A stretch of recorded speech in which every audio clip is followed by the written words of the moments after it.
धनराज सिंह बोलता नहीं है, धनराज धरातल पे इस लड़ाई को लड़ता है। आप लोगों को पता है कि 56 से अधिक मुकदमे हैं, अभी भी गुंडा एक्ट हम पे चल रहा है, लेकिन कोई खौफ नहीं है इस गुंडा एक्ट का, इस तहसीलों का, इस जेल की सलाखों का। मुझे पता है कि बाबा साहब के बदौलत दिया गया ये धनराज का जीवन। अगर मैं हर से मर भी गया तो मैं कहूंगा कि मैं बाबा साहब के संविधान को बचाते मर गया। और मैं वो बात फिर कहता हूँ कि 4 बार जेल गए फिर जाऊंगा, लेकिन मुझे गर्व है कि बाबा साहब का संविधान है, बाबा साहब के संविधान की बदौलत फिर छूट के आएंगे, फिर हम लड़ेंगे, लेकिन कोई गद्दारी नहीं होगी साथियों। तभी हम लोग इलाहाबाद में कहते हैं कि लड़ो लड़ाई करने को और पढ़ो समाज बदलने को। इन बेईमानों से कहा दीजिए हम किस दीवारों से, तनाशाहों से डरने वाली नहीं। साहब ने बता दिया कि दिल्ली की सल्तनत में राज करेंगे। आप महसूस करिए जब सुश्री पान कुमारी नावड़ी जी के उत्तर प्रदेश में मात्र 1 बार बहुमत की सरकार रही और 4 बार मुख्यमंत्री रही। ये सोचिए कि जब 1 बार बहुमत की सरकार बस रही तो पूरा भारत बौद्धमय और अम्बेडकरमय दिखने लगा। आपके सामने रखेंगे, इसलिए आज संगीत में बहुजन समाज जोड़ो महासम्मेलन जो ऐतिहासिक कार्यक्रम, मैं सबसे पहले एक बार धन्यवाद दूंगा इस कार्यक्रम के आयोजक विशाल गाजीपुरी भैया और आदरणीय बहन सपना बौद्ध जी को, कि जो मानवर मसीहा कांसीराम साहब ने जो 85 को जोड़ने का काम किए थे, उसी सिलसिले को विशाल गाजीपुर जी और सपना गाजीपुरी जी ने इस कार्यक्रम को आगे बढ़ाया। इसलिए मैं चाहूंगा कि एक बार जोर इस कमेटी और इस टीम को होना चाहिए। और जब अपने बातों का प्रारंभ करेंगे तो पूरे विश्व में मानवता का संदेश देने वाले गौतम बुद्ध साहब पूरे भारत ही नहीं पूरे विश्व का सबसे बड़ा लोकतांत्रिक संविधान इस भारत को देने वाले डॉक्टर अम्बेडकर साहब के चरणों में नमन करते हुए पूरे बहुजन समाज में समय समय पे जन्मे सभी संत गुरुओं महापुरुषों को मैं नमन करते हुए आज के मुख्य अतिथि बड़े भाई मार्गदर्शक अभिभावक बुझते हुए लोगों में एक ज्वाला की आग जलाने वाले मुख्य वक्ता के रूप में पूर्व राष्ट्रीय उपाध्यक्ष नेशनल पार्टी नेता माननीय जयपाल प्रकाश सिंह साहब को कोटि कोटि धन्यवाद जय भीम में पेश करता हूँ। और राष्ट्रीय कवि साहब चंदन कुमार जी जा चुके हैं और मास्टर साहब गुरुजी बनरसी निगम साहब ओम प्रकाश द्वारा भी जा चुके हैं। और इलाहाबाद की सरजमी से चल के आए विकास यादव जी, शशि शंकर सरोज जी, नीरज राव जी, मंगलमाई जी। और इलाहाबाद की धरती हमारी कर्मभूमि धरती है, ये गाजीपुर की धरती हमारी जन्मभूमि है, लेकिन इलाहाबाद की धरती कर्मभूमि है। साहब बहुत ही आभार है, बहुत ही हमारे ऊपर जिम्मेदारी इलाहाबाद से लेके और अगली कड़ी में हमारे इस कार्यक्रम के विशिष्ट अतिथि हमारे मार्गदर्शक, हमारे समर्थक और पूरे पूर्वांचल में हमारे जैसे हजारों युवाओं को चलाने वाले बिजनेसमैन, बसपा के युवा नेता, जहानागंज के भावी चेयरमैन, आजमगढ़ के भविष्य जेके आजाद भैया को कोटि कोटि धन्यवाद जय भीम होता है मैं पेश करता हूँ। और हमारे साथ चलते आए इंद्र सेन जी, एडवोकेट रवि प्रकाश जी, हमारे बड़े भाई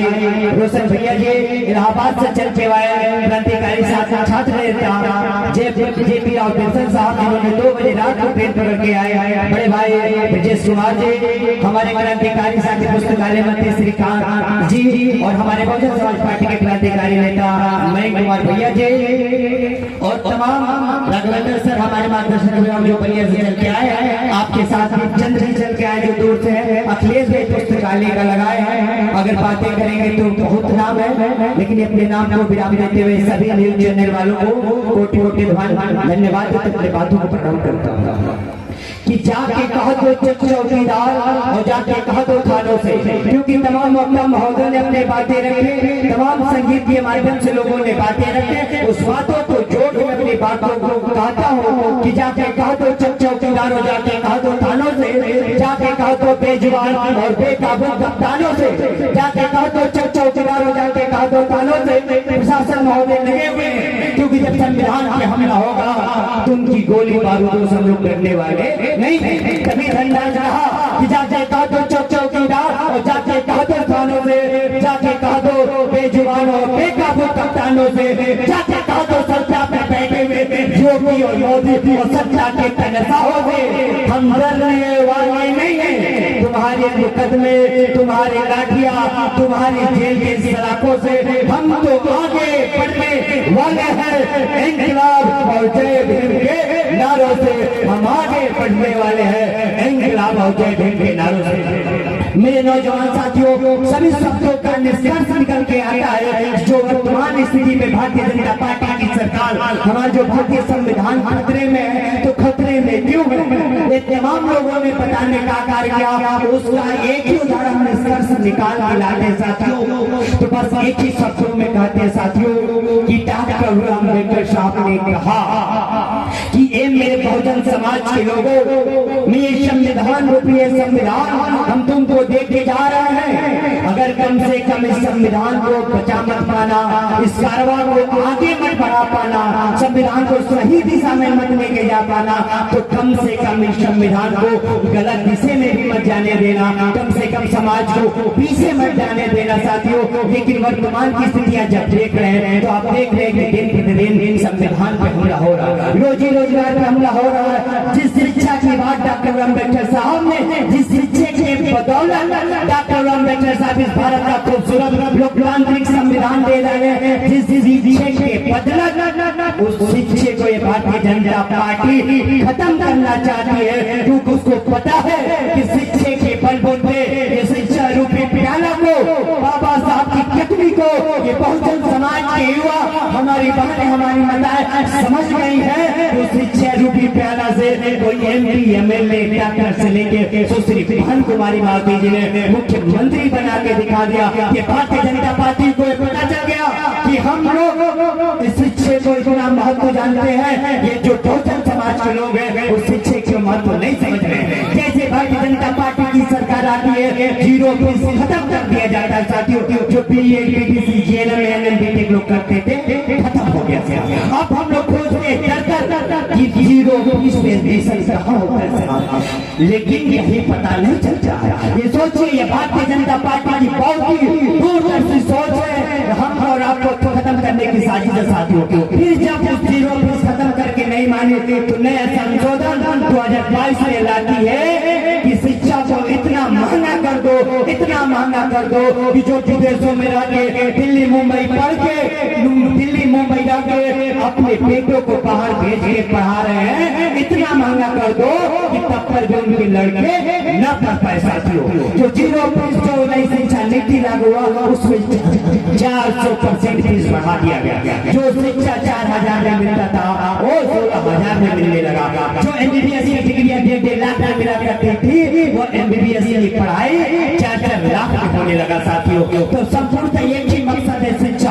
अगर शिक्षा को मैं भी नहीं समझता तो धनराज यहाँ पे नहीं उपस्थित होगा, मैं इलाहाबाद विश्वविद्यालय में जाके नहीं पढ़ पाता। बस शिक्षा रूपी प्याला को पढ़िए, अपने दोस्तों को, मित्रों को, रिश्तेदारों को, सगे संबंधियों को बताइए कि अगर हमारी लड़ाई से लड़ पाएंगे तो कलम के बल पर ही लड़ पाएंगे साथियों, और जीत भी पाएंगे तो कलम के बल पे जीत पाएंगे, अन्यथा हम इनसे जीत नहीं पाएंगे साथियों। क्योंकि हम लोग डॉक्टर अम्बेडकर साहब को मानने वाले लोग हैं, हम और अपने संवैधानिक लड़ाई के साथ लड़ना है साथियों। इसलिए मेरे बहुजन समाज के लोगों, आधा रोटी खाइए, अपने अपने बेटा और बेटी को पढ़ाइए, ये निवेदन करता ये धनराज आपसे। क्योंकि सिर्फ हमारी जिम्मेदारी नहीं, हम सबकी जिम्मेदारी है साथियों। अरे धन्य बहुजन महापुरुष कि हमारी आपकी लड़ाई डॉक्टर अम्बेडकर साहब, माननीय कांशीराम साहब, सावित्रीबाई फुले, ज्योतिबा फुले, तमाम बहुजन महापुरुषों ने लड़ लिया। अब यह बताइए, जो वर्तमान में अपनी बहन बेटियों से लेके बाजारीकरण, शिक्षाकरण, संविधान पर हमला, तमाम जो घटनाएं समाज में घट रहा है, उसकी लड़ाई कौन लड़ेगा?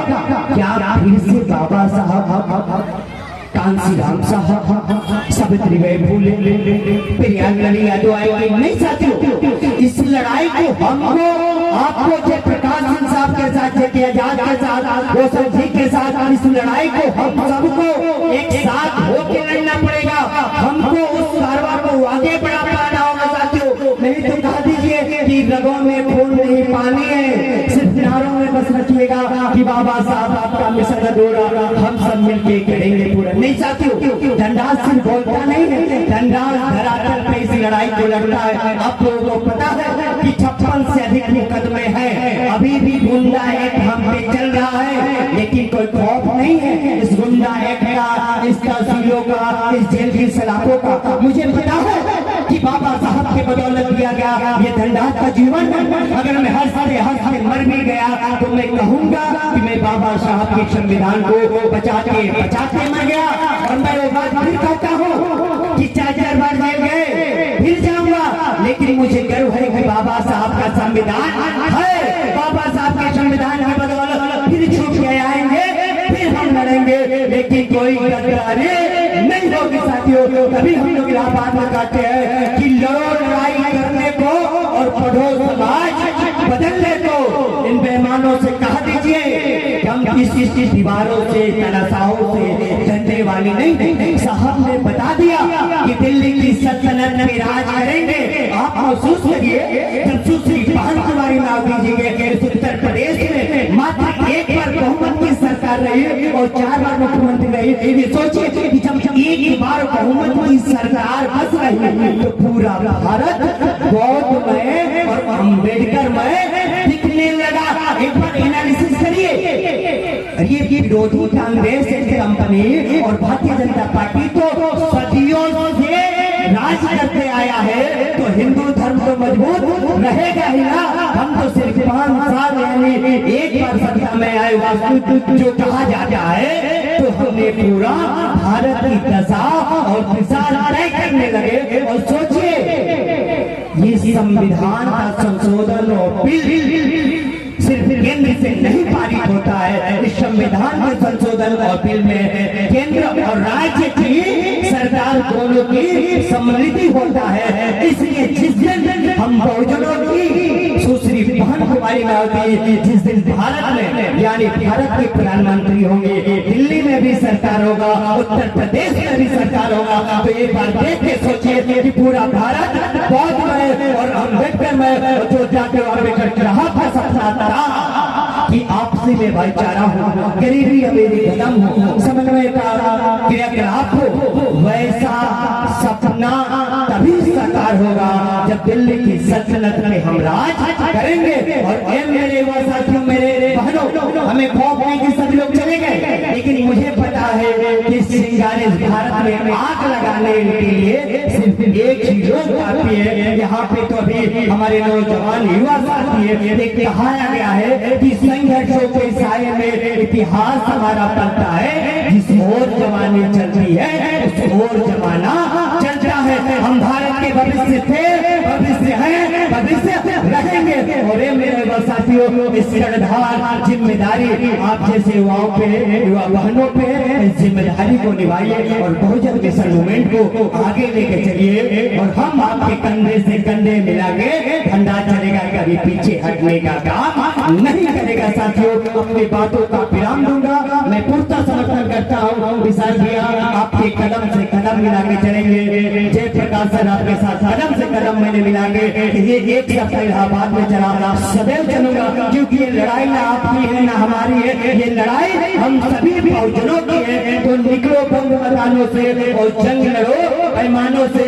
अपनी बातों को विराम देने से पहले में तभी मैंने कहा कि राम में मुश्किलें बहुत है, पर ठहरता कौन है? राम में मुश्किलें बहुत है, पर ठहरता कौन है? अरे मौत कल आती है, आज आ जाए, डरता कौन है? तेरे लश्कर के मुकाबले जंगे मैदान में धनराज अकेला खड़ा है, जंगे मैदान में होगा इंकलाब जय बहुजन विरासत बहुजन समाज पार्टी सुश्री बहन कुमारी नावड़ी जी की के मरता कौन है साथियों, मरता कौन है साथियों? हम लड़ेंगे, हम पढ़ेंगे, हम आगे बढ़ेंगे। इंकलाब जिंदाबाद, युवा शक्ति जिंदाबाद, बहुजन समाज पार्टी जिंदाबाद। माननीय